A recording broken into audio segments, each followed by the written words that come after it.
So again, I want to wish you all a happy Labab Duchen. It's sort of the Buddhist Mother's Day.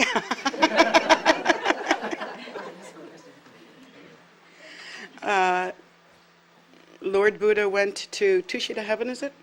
And taught his mother and liberated her, which, according to all Jewish mothers, we're really happy about that. That is a celebration that we can really get behind.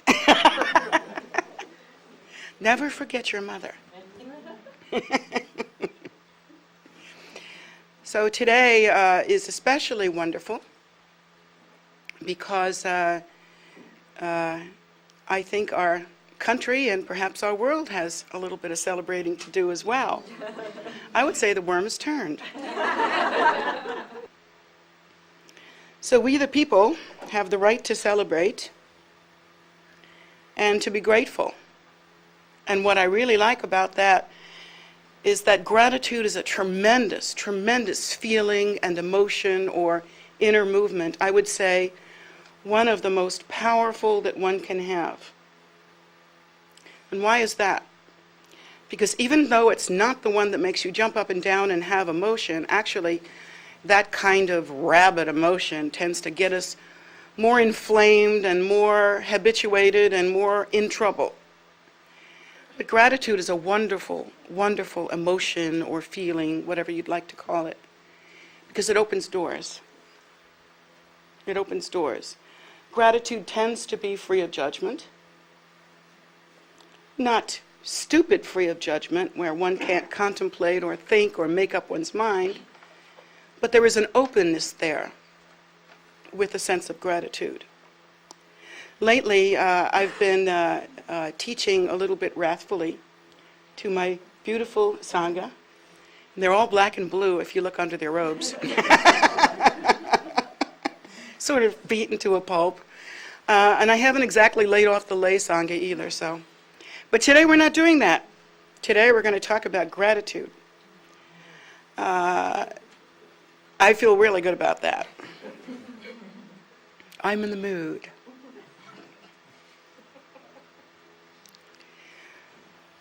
When we think about our opportunity that we have here, it's easy to start feeling guilty, especially when your teacher nags at you, constantly saying, 20 years, and what have you done? Okay, that's all I'm going to do, I promise.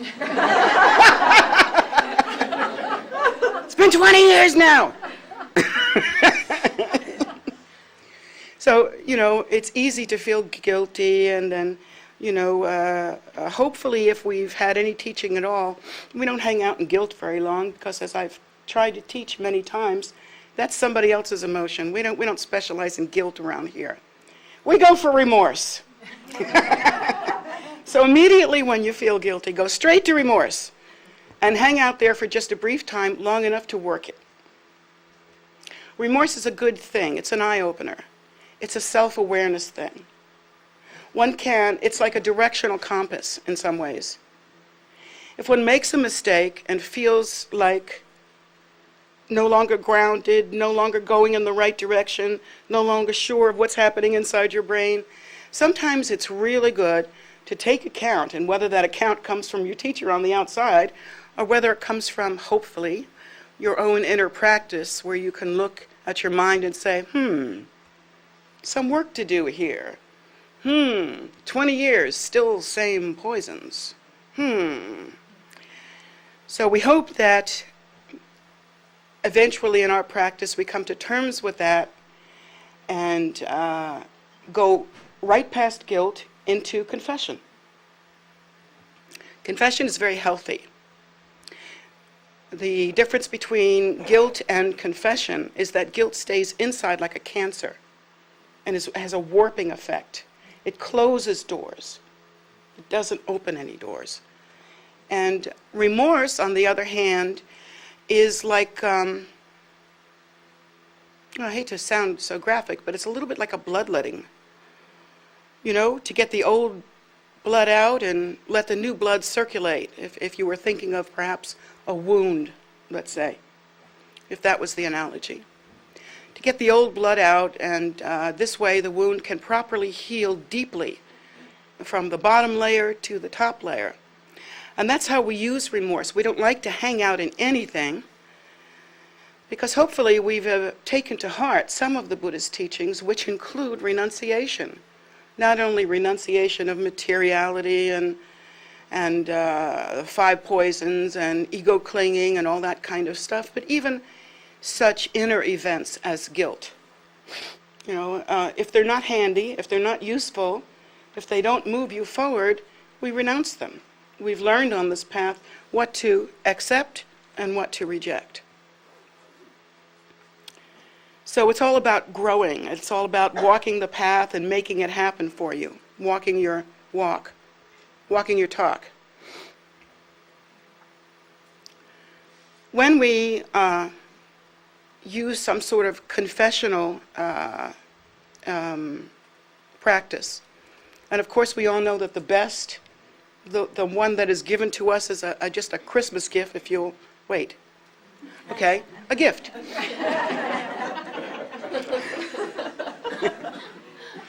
That little cultural dance is funny, isn't it? So we have this gift, and Vajrasattva is an extraordinary practice, an extraordinary gift. And once we isolate that, yes, we have some problems, and indeed our behavior has gone downhill, or even our mind has gone downhill, perhaps our inner focus as a Buddhist practitioner, or even as a general person walking the path, has gone a little bit downhill or remains unsteady, we can dig right into Vajrasattva, and we have the technology, therefore, to fix what's wrong. Even if thoughts that we're not particularly proud of have prevailed in our mind, and even if indeed they have come out of our mouths, still Vajrasattva is the fix and is the method that is helpful. The very, excuse me, the frog lives. The very seed syllables that are in the Vajrasattva mantra, both the 100-syllable mantra and the condensed version, these seed syllables are purification, kind of like medicines, energy medicines that one can think of. And each one is an antidote to what has come before it, including non-virtuous speech and habit.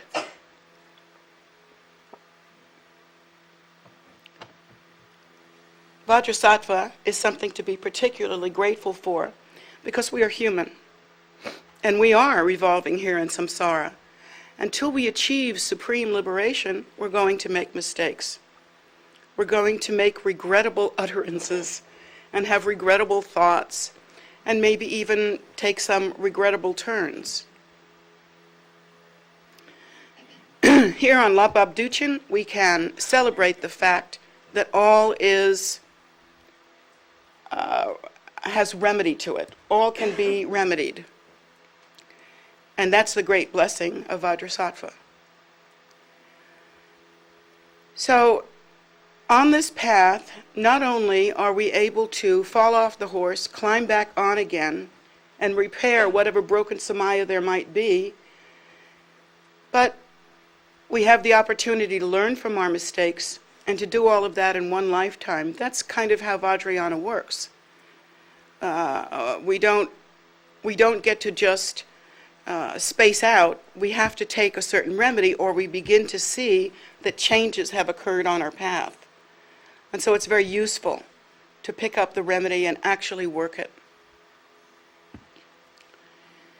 What have we got to be grateful for? Well, other than last Tuesday.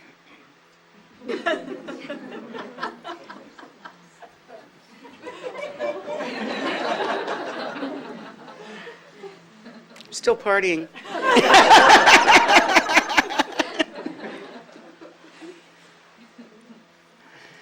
We must understand how rare it is to have this opportunity, and how difficult it is, really.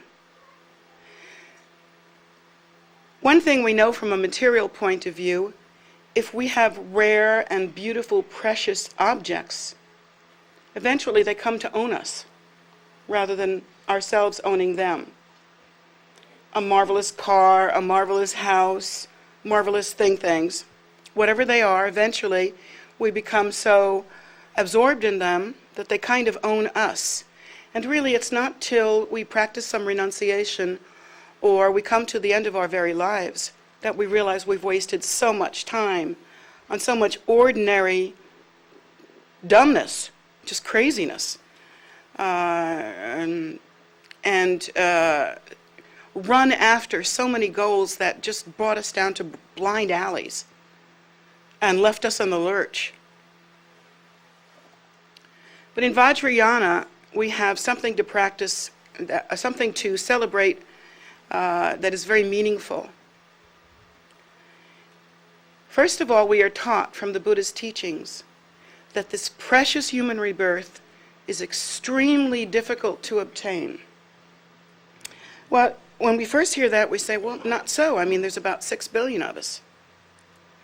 But then if you really look at it, the Buddha has taught that there are at least 6 definable realms of cyclic existence with many manifestations and many forms of life in every realm.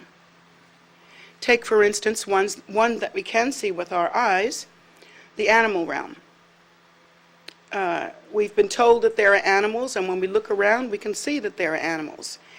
And depending on how deeply we look, we can see that there are uncountable different forms of animals, uncountable different amounts of each kind of animal. And so the number 6 billion becomes rather meaningless when you think that there could be 6 billion cockroaches in one house alone. And there are so many different life forms, they are just endless. In our lives, we think about how we come into contact with certain kinds of animal life forms. We know about dogs, we know about cats, we know about birds, we know about mice, we know about cockroaches, we know about ants, we know about flies, we know about mosquitoes. But staying in our little area leaves us asleep to the many, many, many life forms that there are that we have never touched base with or had in our minds. Like, for instance, perhaps we've heard that there are whales, but never having actually seen one. They're like meaningless to us. Their state of mind, their culture, their methods of being, their interactions with one another. We are blind to that, and they have no meaning to us other than just a noun. Or perhaps we've heard a little of their sound and thought, oh, that's wondrous. But we still have not understood that there are amazing life forms in the realms of cyclic existence. Regarding humans, there may be 6 billion of us, but how many of us are actually experiencing a precious human rebirth?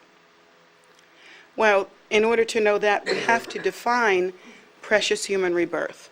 There are many humans, but maybe there are some whose mental faculties are not complete, who perhaps cannot learn Dharma, cannot read, cannot enjoy themselves, and in many cases, a person may be perfectly intelligent, but their behavioral choices are quite limited because of some mental affectation, perhaps a mental condition of some sort, maybe a depression, or maybe some neuroses or something that keeps us tied up in our little boxes, where we're too scared to come out of them.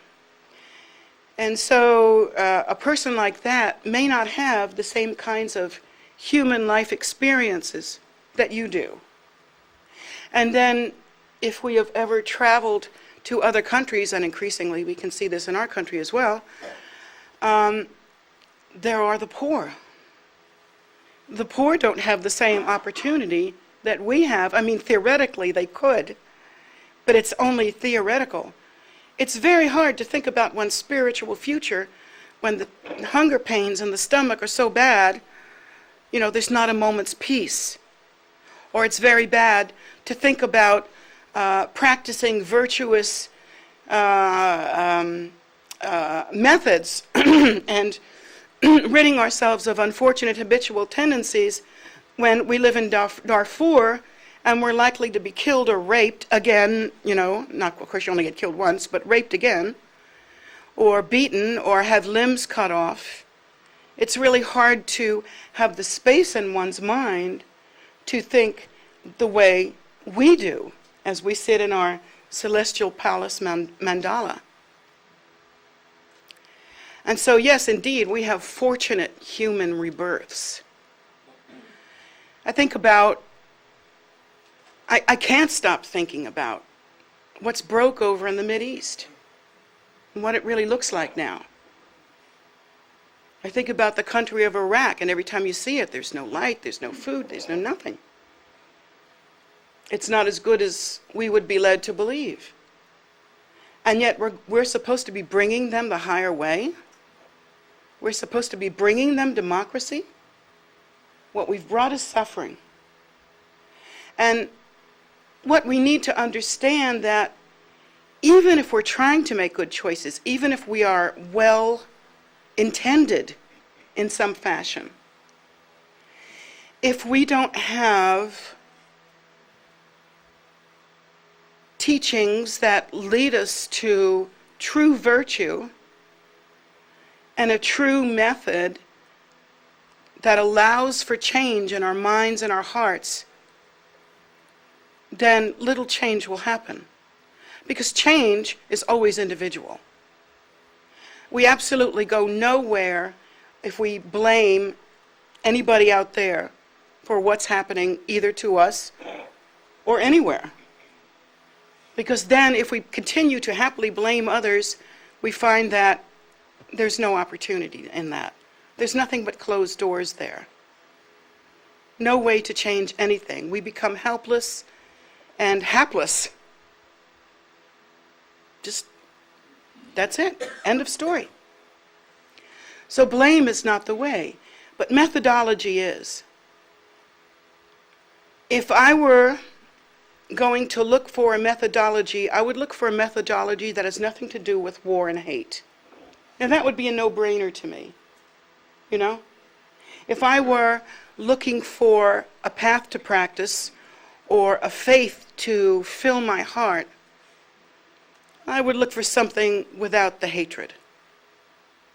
In fact, I would look for something that never started a war, that is based on doing no harm, that is based on awakening to the equality of all that lives. And in my life, I have found that to be the Buddhist teaching. Buddhists don't go to war. We don't believe it will do any good. Buddhists don't fight or kill because we know in the end it will come back to us. Buddhists don't engage in hate because we know it's a cancer. And we know it not only infects the people, but it infects us as well. And so we know a few things, we've learned a few things, and I feel grateful for that. I think about what's happening to the world now, and then I look at the Buddha's teachings and I think, Maho, Maho. Because the Buddha's teachings are like a mirror. They say that we must walk the path of non-violence.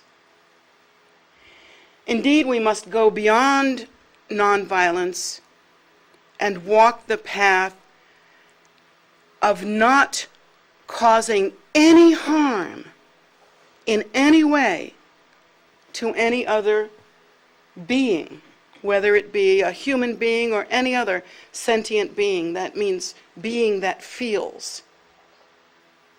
So one of the first commitments that we make on the path is not to cause suffering. That's a good reason to be grateful. To be connected with such a way of thinking, to be on such a path, This is beautiful and valuable. I don't know, a short time ago it seemed like we all thought, yes, we've got this little thing, and we've got this little path, and it's, yes, peace begins with me, and yes, I can practice like that, but how are we going to move this big rock that seems to have appeared in the world? You know, are we going to get behind it and shove? What's going to happen? It seems as though violence has completely taken over the world. It seems as though it's disrupting in so many ways that non-virtue is the soup du jour, you know? It's what everybody consumes and what everybody makes. But maybe we saw this week, when people of like mind gather together, their voices can be heard. When people who have some similar intention and some good thought come together, they can make a difference. I think that's worth celebrating.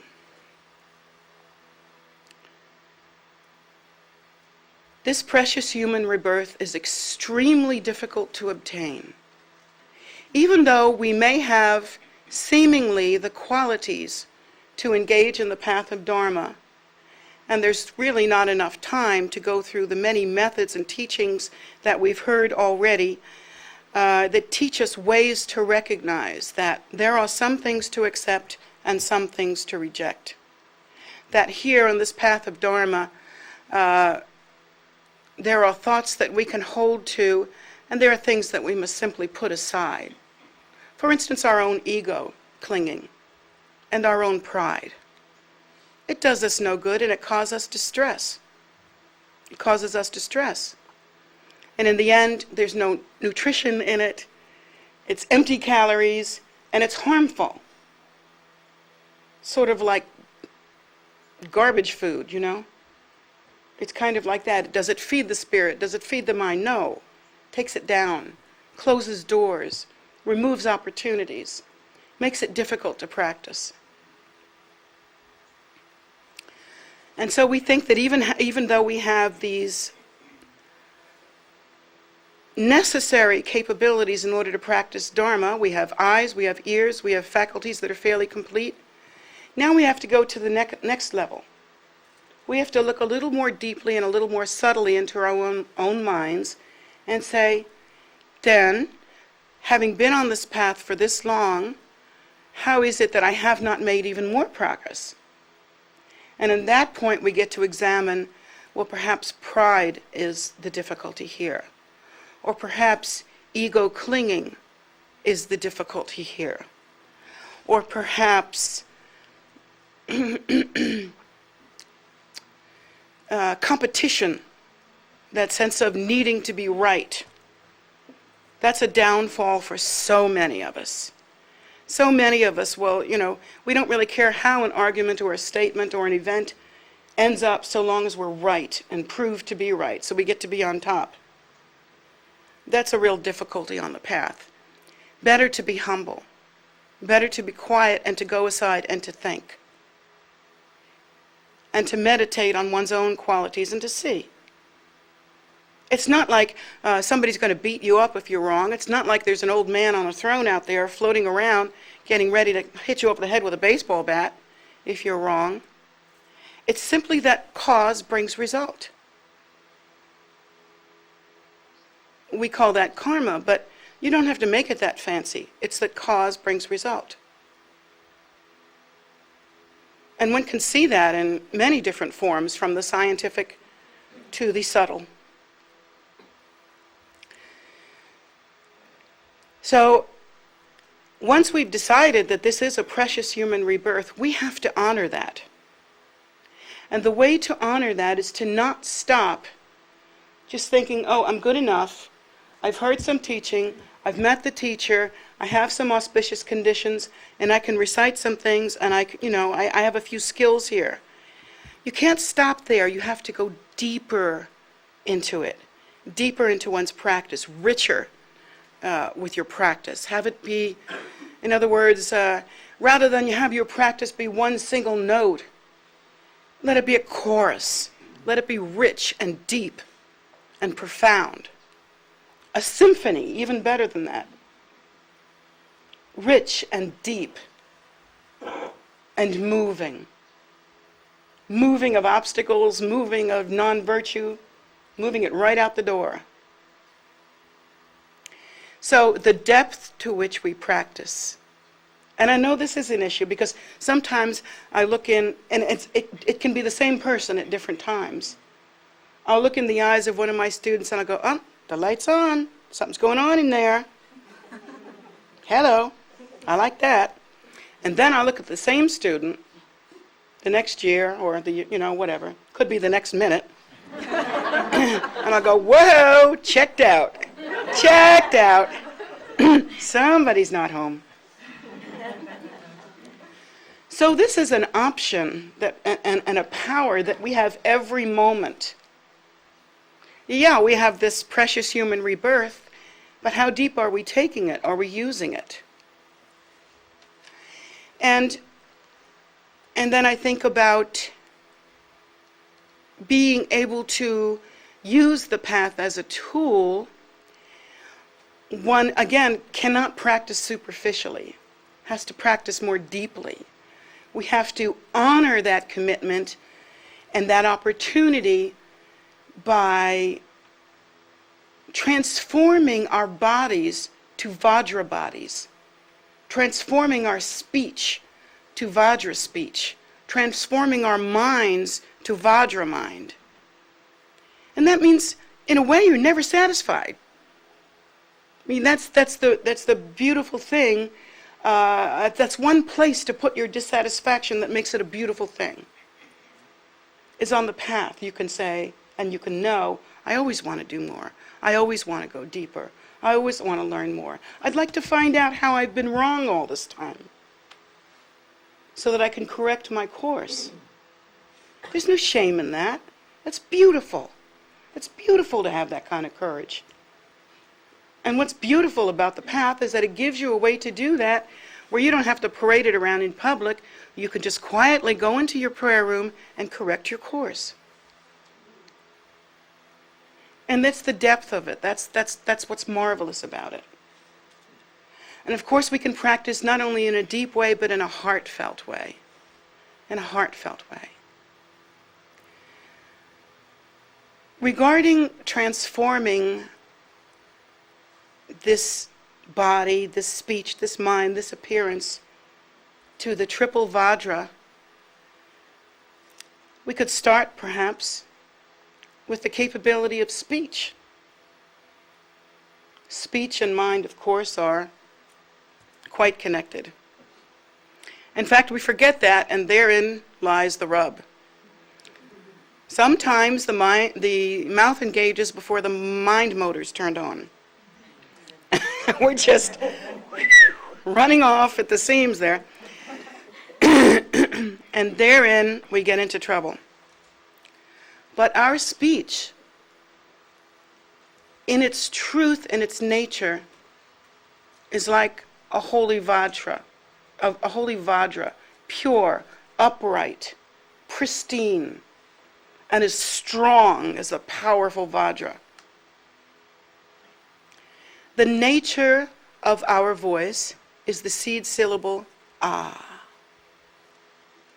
The nature of all that appears, of everything that appears from the absolute primordial nature that is the void or the great Dharmadhatu is ah. That is the nature. And so our Vajra speech in truth is ah. That's hard to understand. Each time we recite mantra, the nature of this throat that we think is so ordinary and these vocal cords becomes transformed into its Vajra capability. And that is ah, the primordial wisdom expression of both emptiness and form is ah. And the other night as I was going to sleep, I was sort of contemplating. I like to do that as I'm going to sleep. And when the mind is relaxed and everything's quiet and my dogs are snoring. During those special quiet moments, those of you that have Pekingese or have seen them know. I was laying there and I was thinking, if I could say one thing, if I had the opportunity to speak once, one time, to every person in the world, if they would just file by, and I could say just one thing to them, what would it be? I would say, Om Ahkon Benzar Guru Pema Siddhi Hum. Because beyond the Vajra Guru mantra, nothing else is necessary. It is perfect speech, perfect mind, and perfect body. It is Om, perfect body, Ah, perfect speech, Hum, perfect mind. Benzar Guru, Pema Siddhi Hum. The Vajra Guru, the Guru Rinpoche, the precious Guru, our own root Guru, he who emanates from the very Pema family, grant me your blessings. That's what that mantra means. By the power of perfected Vajra of body, speech, and mind, precious Guru who emanates perfectly from the Lotus family, grant me your powers. That is the meaning of that mantra.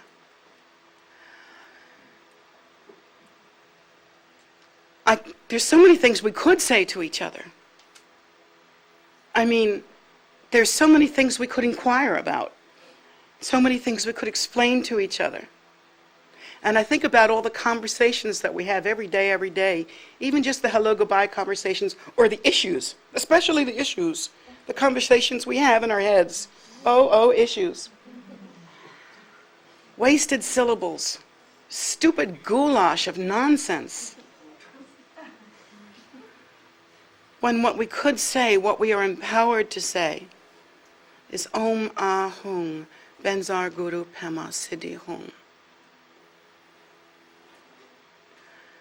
And I know that may not seem like a very deep thought to you, but that very night that I was falling asleep thinking that night I had a dream of Guru Rinpoche, and he spoke to me,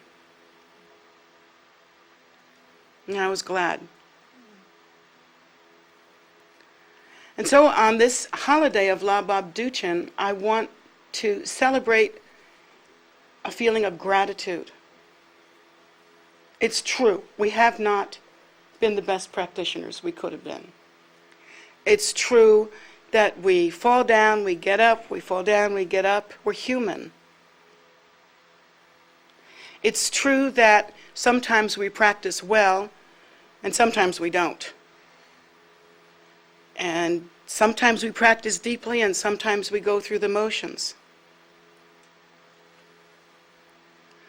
But what's really true, what's the best thing about it all, is Om Ahkon Benzar Guru Pema Siddhi Hum.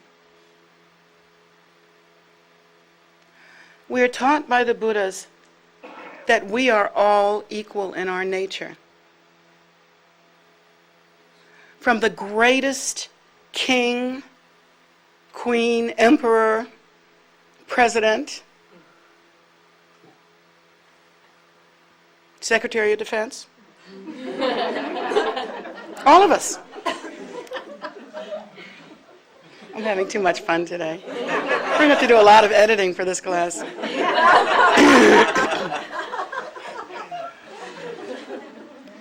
From the greatest of us to the meanest little worm, to a cockroach, to an ant, to a mosquito, that in our nature we have that same Buddha seed. That phenomenal, well, phenomenal is not the right word, is it? That primordial nature that is our true nature. The great luminous bodhicitta. Empty and yet spontaneously complete. While we may have traveled in such a way that some of those capabilities have become awakened, or else we would not be able to even pronounce Om Ahkon Benza Guru Pema Siddhi Hong. I know lots of dogs that can't.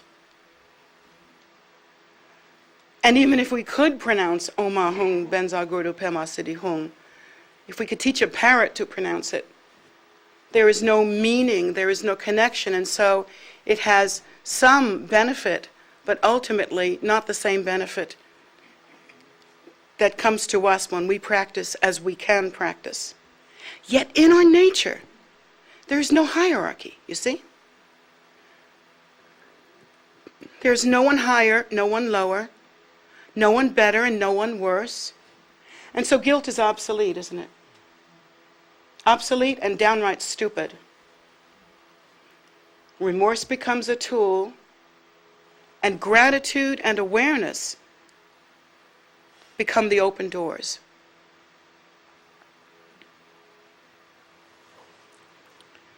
This precious human rebirth is extremely difficult to obtain, and we are taught that as sentient beings go through the bardo and take rebirth, they could just as easily come up one life form as another. And even though we are taught that surely if you do this practice, you will achieve realization. And even surely if you recite the 7-line prayer, within 7 lifetimes you will achieve liberation, or you will achieve awakening. That's not to say that that route, even a 7-lifetime route, will be direct. Because at the time of entering into the bardo is like a liquid explosion. Light, sound, energy, vibration, one's very karmic field, which could be understood to be empty in its nature and could be understood feeling-wise to be of a vibrational quality. One's very karmic field, everything ripens at the time of bardo. And that's why we practice so hard for the bardo state. We practice to die nobly and to be reborn in an acceptable and auspicious life form. Because this precious human rebirth is extremely difficult to obtain. At the time of bardo, even if we have been practitioners, if we have been slothful, or if we have been mindless, or if we have let our merit decline, or if we have let our practice decay, or worse, if we have broken some form of samaya, even while we've done lots of practice, it all ripens at the time of bardo. All of it comes due in ways that we cannot even imagine. I actually heard a story last night that once His Holiness went to see what, His Holiness is a really he's a cool hipster. He went to see what like a dance discotheque place would be like.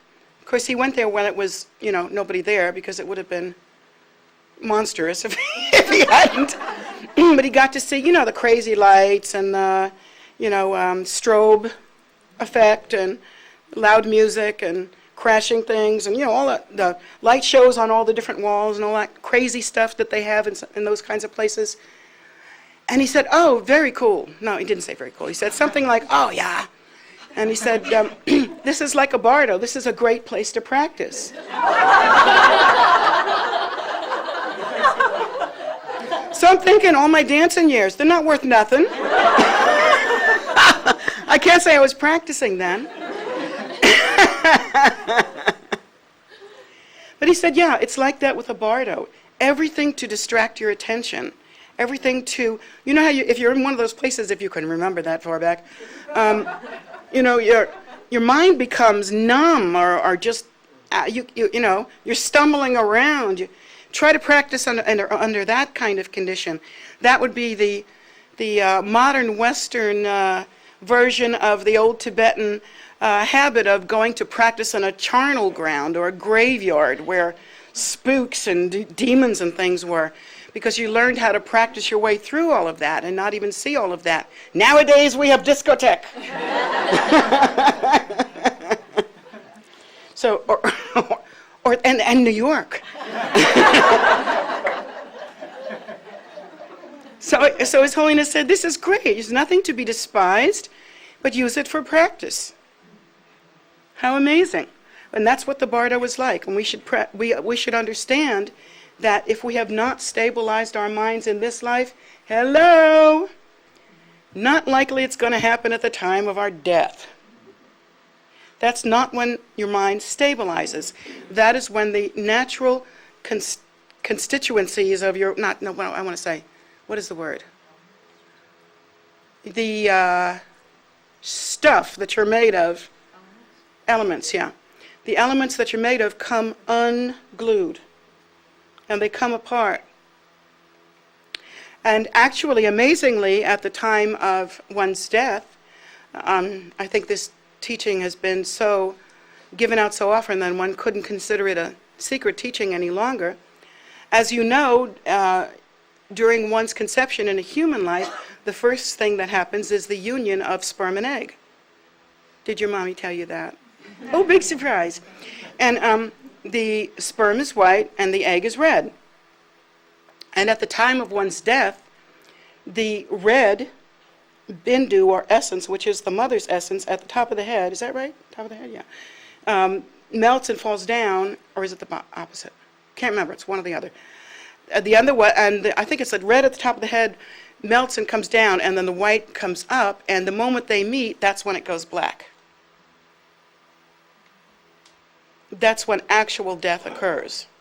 And that's when all the subtle inner winds are gone.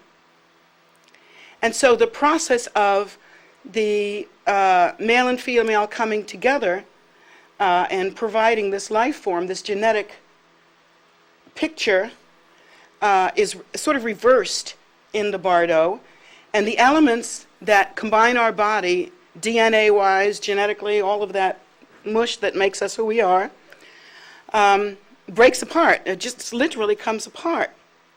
So there's no time and space perception. Indeed, there is no perception in the way that we understand perception, as our eyes dissolve, our ears dissolve, our senses dissolve, once those elements begin to come apart.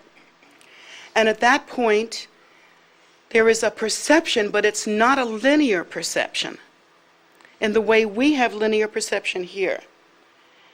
Today, our hours and minutes are neatly lined up for the most part, unless we take drugs, and or do a lot of heavy drinking. And definitely days, months, it's all nicely lined out, and it's not going to surprise you too much. I mean, we at least unconsciously know that we'll look different at the time we're 10 years old than we do at the time we're 40. At least on an unconscious level, we're aware of that. But in the Bardo state, it's not like that. Ripening is immediate, it's dramatic, it's without containers. It's without containers. And in many cases, one of the words that is used for the five senses are translated means like bags or containers or satchels. So our experience is contained. In the Bardo, it is not contained. It looks like a discotheque.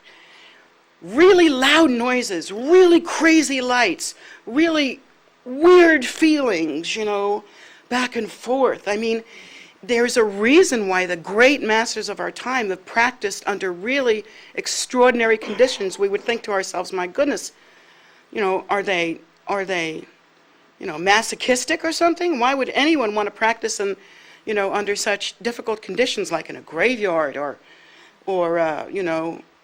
in a cave with very little food, or under, There are many practitioners, say, in the Himalayas who learn certain kinds of practices where they learn to control their bodies completely. Then they go into the snow and warm themselves and melt the snow around them, or dry the clothing on them, which is wet. So many different ways to practice. And why would we do something so extraordinary? Because that's really how it is in the Bardo state. That's really how it is. And so if we have not taken the time to refresh ourselves and understand that this is a precious human rebirth, and we have this enormous, pretty straightforward opportunity right now to practice and to stabilize our mind, stabilize our perception. Indeed, awaken our pure perception so that it doesn't rely on these 5 bags called our senses. 5 containers called our senses. If we can give rise to this pure perception, this true view that I keep nagging you all about, then at the time of the Bardo, the experience is not being thrown about on the waves of one's karma the way it would be for an ordinary person. And that's what they call a noble death, not an ordinary death. And that's the difference. In an ordinary death, one is susceptible. One can be flung helplessly on the seas of one's own habitual tendencies and karma and patterns. And if the mind is stable, and if we take this opportunity now, and with happiness and joy and gratitude, realize that this is it. Precious human rebirth, we nailed it.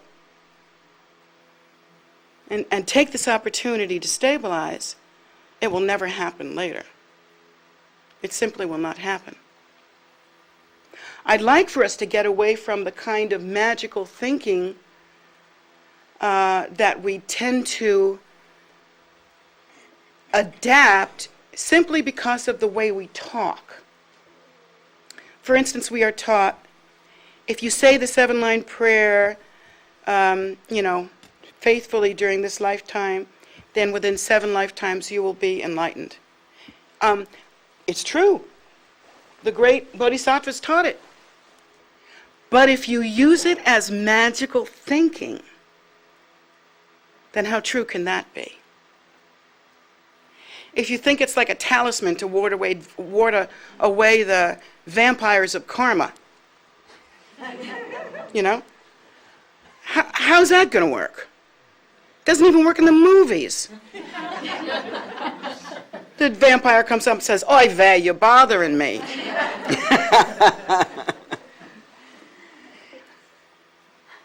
That's magical thinking. And what we should endeavor to accomplish is realizing the banquet we are sitting at, realizing how blessed we are. So if we take this opportunity and break through that numbness and say, all right, this is it.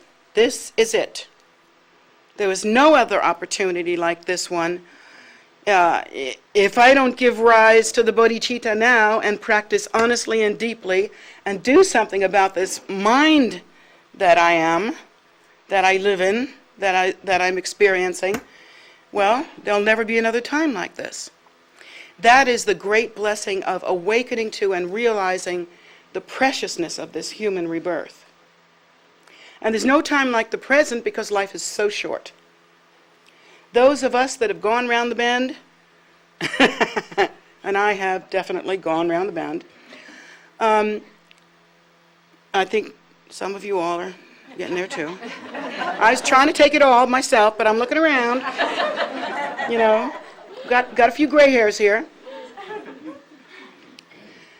It's time. Life's not getting longer. We're at that time, many of us in our lives, where we know there's much more behind us than there is in front of us.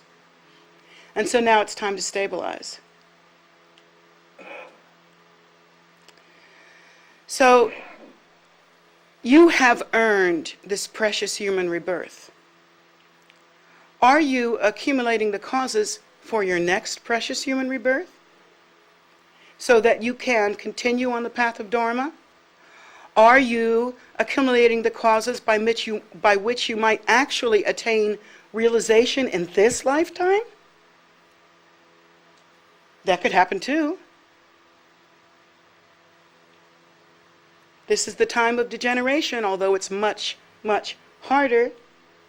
It's also the case that ripenings can occur. And this time of degeneration can turn around on a dime, one way or the other.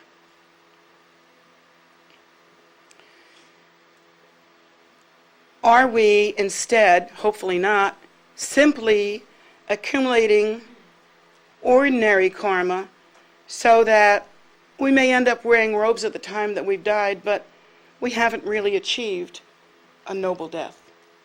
We haven't really achieved the certainty of a precious and auspicious next life.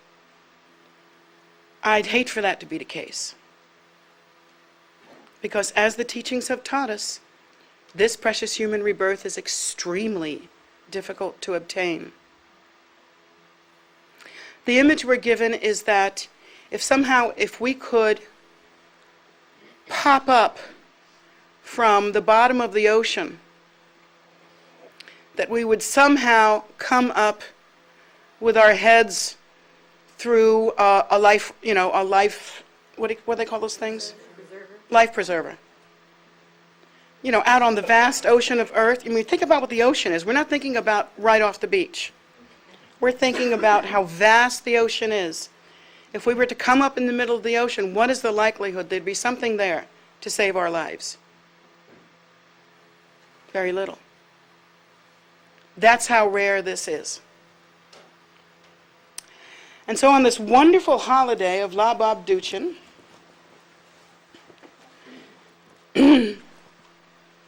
we should hopefully allow ourselves to take a moment to feel joy, to know that something in us has blossomed, something in us has earned the right to recite these Vajra words, Om Ahong Benza Guru Pema Siddhi Hong,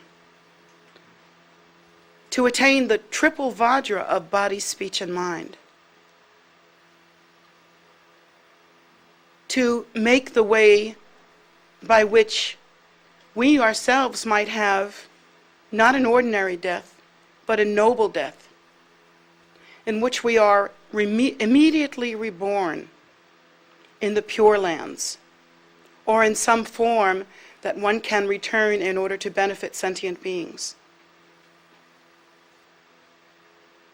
This is the great hope that each of us engages in. And it's easy to say, oh, I'm still pretty young. I really don't have to worry about it right now. But that is not the case. No matter what your hair colorist tells you, that is not the case. And for those of us that actually are young physically, let me give you another traditional teaching that I couldn't wrap my mind around the first time I heard it, but this is a traditional teaching. We are taught that human life, the human lifespan, is as fast as a waterfall rushing down a mountain. And I remember thinking to myself, I can't wrap my mind around that because, look, you can look at a waterfall and maybe it's been there for a long time. Like long enough to cut into that rock underneath it. But the way it's actually meant and the way you should understand it is, suppose then you're following one bucket of that water. It's exactly how our lives are. It looks like it's long. It looks like it's stable. It looks like when you look at it, it's been there a long time and it'll be there a long time. But if you follow one bucket of that water going over the falls, boom, it's gone in an instant. And in truth, that's how our lives are. Your youth and vitality and all that you hold dear, thinking that, I don't have to practice too much Dharma because I'm still pretty young, is going to be gone in an instant before you even know it. Better to use that youth and vigor to practice Dharma. Because there's something wonderful about being young and vigorous. There's a certain energy behind you. You're not complacent yet. I love that about young people. I love to hang out with young people because they keep me alive. They keep me percolating. They're not ready to give up the ghost yet. They're not ready to say, this is okay. Or I'm cool with stuff. They have this vigor and this will to, I want to make a splash here. I want to change the world. They haven't gotten to the point where, after 4 divorces and, grandchildren and 17 mortgages and back problems. Oh, yeah, and that vision, in the eye. By that time, you're saying, I'd just be happy to make it till tomorrow.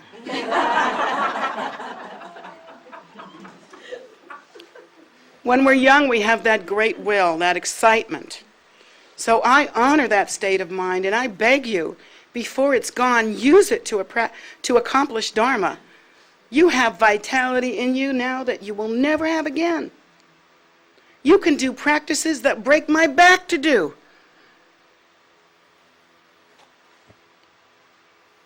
You guys are strong. Use that strength before you lose it. Because what's going to happen to all of us is that we lose the strength, then we lose the will, and pretty soon we don't realize it, but we're old and we're too tired. And by the time we're old and tired, our mind is a little unstable, to tell you the truth. If we haven't worked it before, it's hard to work it now. But it can be done. Through Vajrayana, it can be done. So what do you got left? What do you got? You got youth and vigor? Don't waste it on stupid stuff. You got wisdom and maturity? Don't dupe yourself with old people thinking. Use this precious opportunity. We are all one people, all one family. We are related. We are the same. In our nature, we cannot be distinguished. If you could look the way the Buddha looks, there's no difference. We are all one nature. And so whatever your station, wherever you are, if you own this precious human rebirth, use it. Move into a state of gratitude. What is it they say, an attitude of gratitude? Boy, I love that. I love that. That is a noble quality to be admired, because when you have that attitude of gratitude and you're aware, this is the precious human rebirth, and I have that noble birth, then every door is open to you. Every possibility is bright and beautiful. No matter what your age, with that kind of awareness and that kind of attitude, we are spiritually young, and we are capable. So I offer you that bit of insight, hopefully, on this happy day of Labab Duchen, where Buddha didn't forget his mother.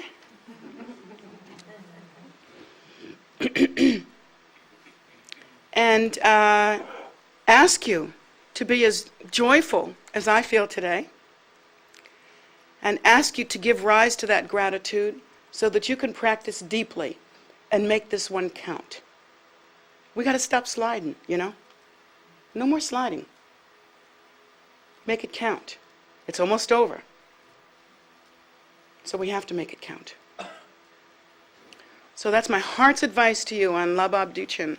I can't think of anything else I would rather say to you except Oma Hung Benza Guru Pema Siddhi Hung.